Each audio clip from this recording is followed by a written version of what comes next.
शांतनु जी को कहा है डरिए मत, जिसको नोटिस मिले सीए का एप्लीकेशन करा दे, मैं उनको नागरिकता देने का काम करूंगा। নরেন্দ্র মোদী অমিত শাহ বিজেপি বুঝতে হবে, এরপরও যদি বুঝতে না পারে এদের বাঁচানোর অধিকার পৃথিবীর কারো নেই। কিন্তু আপনাকে আমাদের সনাতনীকে নিয়ে ভাবতে হবে না, আপনি ভাবতে থাকুন যে আপনিও ভারতবর্ষে থাকতে পারবেন কিনা আগামী দিনে, সেই প্রশ্ন চিহ্ন রেখে গেলাম। কারণ আপনার বংশ পরিচয় কি আছে জানবো, ক্ষমতা থাকলেই ছুঁয়ে তো দেখুন। নমস্কার নমস্কার, কেমন আছেন? আমার যে সোশ্যাল মিডিয়া যে আমার যে পরিবার আছে তাদের প্রতি একবার নমস্কার জানাচ্ছি।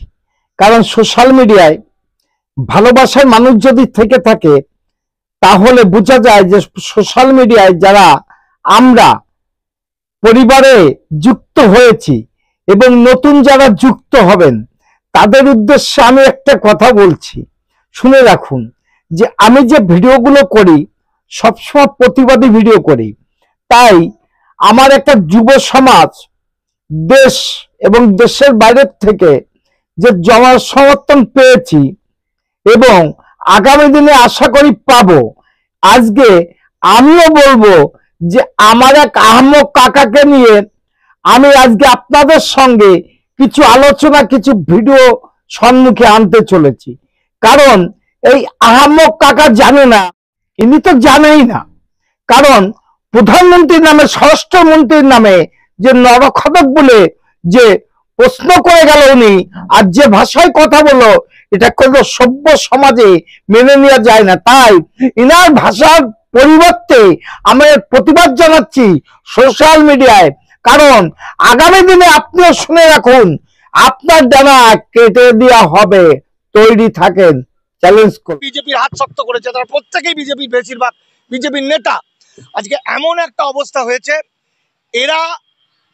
এদের বাড়ি ঘর জমি জায়গা সব নিয়ে নেওয়া হচ্ছে, এটা একদম শেষ এই অবস্থা। আপনারা জানেন যে মাত্র কয়েকদিন আগে গুজরাটের 7,000 নাকি 10,000 পরিবার, মানে প্রায় 50,000 মানুষকে মুসলমান বাঙালি বলে তাদের বাড়িঘর উড়িয়ে দিল। কিন্তু কাগজে নিউজগুলো দিচ্ছে শুধু মুসলমান, আসলে মুসলমান হিন্দু যে কোনো ধর্মাবলম্বী মানুষকে এফেক্ট করছে, বেশি এফেক্ট হচ্ছে হিন্দুরা। আসামে, সারা ভারতের ক্ষেত্রে গুজরাট, মধ্যপ্রদেশ, দিল্লি, মহারাষ্ট্র, এই সমস্ত জায়গার রেগুলার আমাদের কাছে খবর আসছে, হিন্দু উদ্বাস্তুরা, ডাক্তাররা এতটাই আতঙ্কিত, সেখানে দেখাচ্ছে যে মাইকে করে প্রচার করছে বিজেপির নেতা, উদ্বাস্তু নেতা প্রচার করছে যে হিন্দু কার্ড দেওয়া হবে, টাকাটা অমুক ব্যাংকে ফেলুন। আমার কাছে সেই ভয়েস আছে, মাইকিং হচ্ছে। তার মানে তারা ভাবছে হিন্দু কার্ডটা পেলেই, এত টাকা দিলেই হয়তো আমি নাগরিক হয়ে যাব, বেঁচে যাব। আবার আমি পশ্চিমবঙ্গের একজন অত্যন্ত বড় একজন এমপির কাছ থেকে শুনলাম, ওখানে নাকি 2.5 লাখ টাকা করে নেওয়া হচ্ছে, বলছে নাগরিকত্বের ব্যবস্থা করে দেবো। বিজেপি এইদিকে ব্যবসা শুরু করেছে। এই আহাম্মদকে কি বলবো আমি, শুনে রাখুন আপনারা যে ভারতবর্ষে যে উনি যে লম্ফচম্প মেরে বেড়াচ্ছে, উনি ইতিহাসগুলো কিছুই জানে না।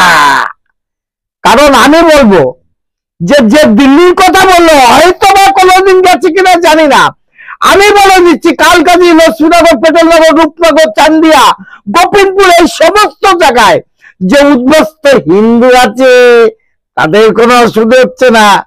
আপনার গায়ে জ্বালা আছে কোথায়? আর আপনি যে বক্তব্য দিলেন যে এখানে বড় মাপের একজন এমপি বলছে 2.5 লাখ টাকা করে নিচ্ছে, যদি প্রমাণ থাকে আপনি প্রমাণ করুন। কারণ এই ভারতবর্ষে কবে এসছেন আপনারা, ইসলাম ধর্ম কবে প্রচার হয়েছেন, ইতিহাস বলে কিছু জানেন না। গান্ডুর মতন কথা বলবেন না, ভদ্রভাবে কথা বলুন। কারণ আমরা সনাতনীরা এই কোনো ভাবে আমাদের সনাতনীকে পরে আস্থা রেখে আপনারা সামনে বাড়াতে যাচ্ছেন, দেব না বাড়াতে। আপনাদের মতন জিয়াদিদের আমরা বুঝিয়ে নেব, চ্যালেঞ্জ করবো আপনার সঙ্গে। যদি ক্ষমতা থাকে কিছু করে তো দেখান, তাহলে বলবো যে আপনার যে লম্ফজম্প আছে সেটা সনাতনীদের প্রতি অন্যায় হচ্ছে কিনা জানি না। এই সনাতনীদের ভালোবাসার কারণটা কি, যে আপনারা আমার সঙ্গে থাকেন, আমরা আছি। এই চটিচাটাকে আগামী দিনে সনাতনীরা বিচার করবে বলে দিলাম। আমি সোশ্যাল মিডিয়ায় এসে যদি ভিডিওটা ভালো লাগে লাইক শেয়ার কমেন্ট করবেন। আমার চ্যানেল নাম don't care, Facebook page Krishnapada Adhikari.